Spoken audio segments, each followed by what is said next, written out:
अस्सलाम वालेकुम। क्या आप जानते हैं कि सीएसएस क्या है, या सीएसएस को करने के लिए स्टार्टिंग किन चीज़ों का होना ज़रूरी है, या आप ये कह लें कि सीएसएस की जो स्पेसिफिकेशन है वो क्या है, तो सीएसएस का इंट्रो क्या है। तो आज की इस वीडियो में वो हम तमाम बातें, वो तमाम कैटेगरी या वो तमाम स्पेसिफिकेशन आपके साथ शेयर करेंगे। तो अगर आप मेरे चैनल पर नए हैं तो प्लीज़ मेरे चैनल को आप सब्सक्राइब कर दीजिए और साथ में लगे जो है बेल आइकन का बटन को प्रेस करें, ताकि मेरी आने वाली जो वीडियोस हैं वो आप तक पहुंचती रहें। क्योंकि मैंने सीएसएस पे एक सीरीज़ स्टार्ट की है। इससे पहले इस पे जो हमारी वीडियो थी वो एम्पटी पे थी, कि जो एम्पटी है सीएसएस को स्टार्ट करने के लिए जो इसका इंट्रो से भी जो पहले का जो एक पार्ट है एम्पटी, उसको आपने अटैम्प्ट कैसे करना है या उसका सिलेबस क्या है वो थी। अब उसके बाद जो हमारी वीडियो है वो सीएसएस का जो कंपल्सरी सब्जेक्ट उस पर है। तो इसमें इंशाल्लाह इस वीडियो में हम वो तमाम जो है स्पेसिफिकेशन या वो कह लें कि जो सीएसएस के जो कंपल्सरी सब्जेक्ट उसकी जो है गाइडलाइंस वो आपके साथ शेयर करेंगे। तो चलते हैं अपनी वीडियो को जाने। अब आप देखिए कि स्क्रीन पर एक इंटरफेस आपको नज़र आ रहा है। इस पे एफपीएससी ने सीएसएस का जो सिलेबस है उसको लेके एक कह लें कि एक तरह से उन्होंने क्राइटेरिया एक दिया है, या उसका जो एक सिलेबस है जो सीएसएस का जो इसके कंपलसरी सब्जेक्ट है उसको लेके। तो आप देखें कि सबसे पहले आपका इंग्लिश ऐसे है। नंबर 2 पे इंग्लिश का जो है पार्ट वो उसमें प्रेसिज एंड कंपोजिशन है। नंबर जो है 3 पे जनरल साइंस एंड एबिलिटी है। नंबर 4 पे पाकिस्तान अफेयर है। नंबर 6 जो है नंबर 5 में सॉरी इसमें आपका करंट अफेयर है।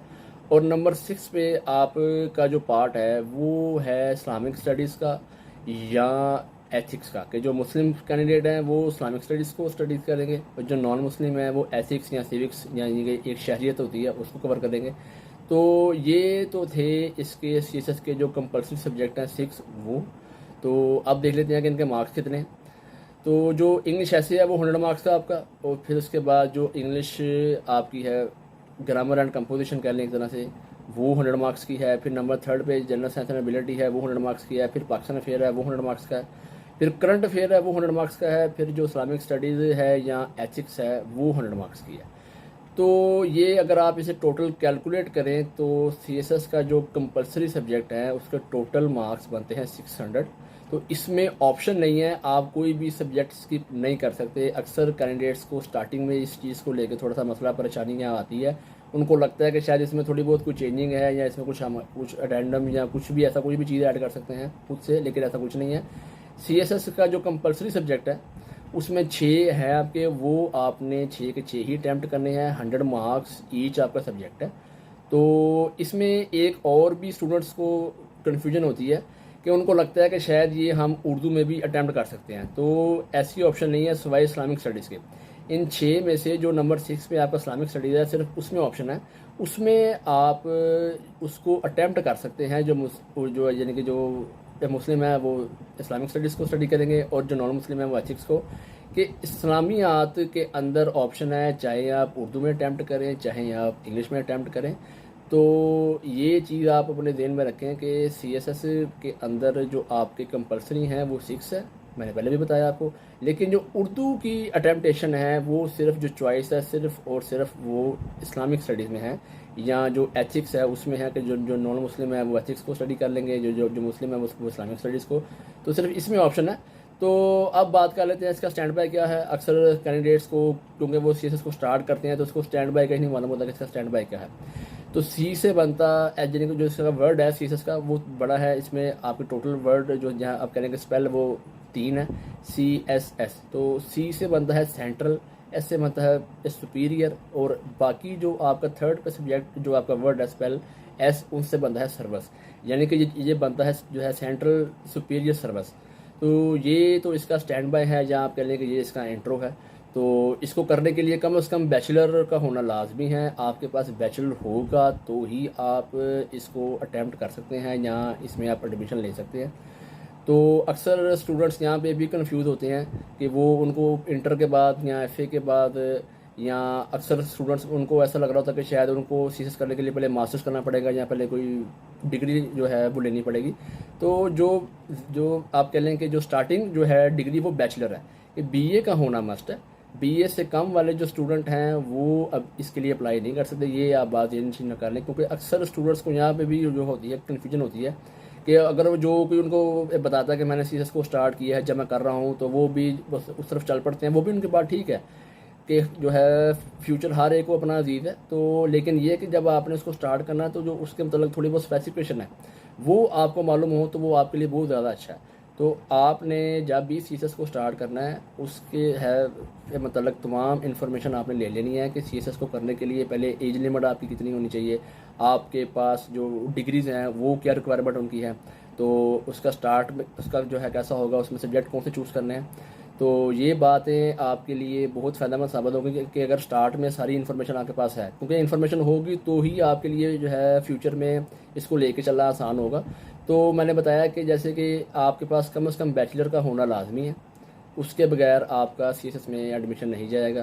तो और बाकी तो जो अगर आपके पास बैचलर है तो फिर जो अगर उसका एडमिशन जा रहा है या अगर आपने तैयारी एडवांस उसकी करनी है वो एक अलहदा से एडिशन है।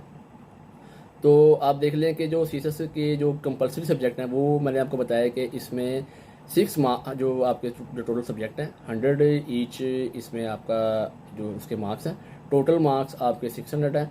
तो अब रही बात इसकी तैयारी की, तो तैयारी तो जो कंपलसरी की है वो आपने जब करनी है तो एक बात ये नशीन करें कि स्टार्ट में ही क्या करते हैं स्टूडेंट के वो रेफरेंस को ज़्यादा स्टडी करते हैं, जबकि टू दी पॉइंट जो बुक्स जो जो मिलती हैं मार्केट में वो अगर वहाँ से स्टार्ट करते हैं तो उनकी जो एक कह लेंगे जो टाइम ड्यूरेशन है उनका वो बचता है, क्योंकि रेफरेंस जब आप स्टडी करते हैं तो आपका जो टाइम पीरियड है वो आपको कम से कम 1 साल या 1.5 साल का आपको चाहिए कि अगर आपने रेफरेंस से स्टार्ट करना है ना, यानी कि अगर आपकी बेसिक्स जो है वो अच्छी नहीं है अभी, तो अगर आपने बेसिक्स को अच्छा करना है तो कोशिश करें कि जो जब सीरीज आपने स्टार्ट करना है तो उसकी जो है तैयारी जब आपका बैचलर स्टार्ट हो तभी से कर दें, या आप कह लें कि जो स्टार्टिंग जो बेसिक्स उसकी है ना, जैसे पाकिस्तान अफेयर है उसकी बेसिक्स जो आपका करंट अफेयर है उसकी बेसिक्स, जो जीके का पार्ट आपका है उसको आप ज़्यादा अच्छा करें, उसको स्टार्ट से ही आप जो है लेके चलेंगे तो फिर आपके लिए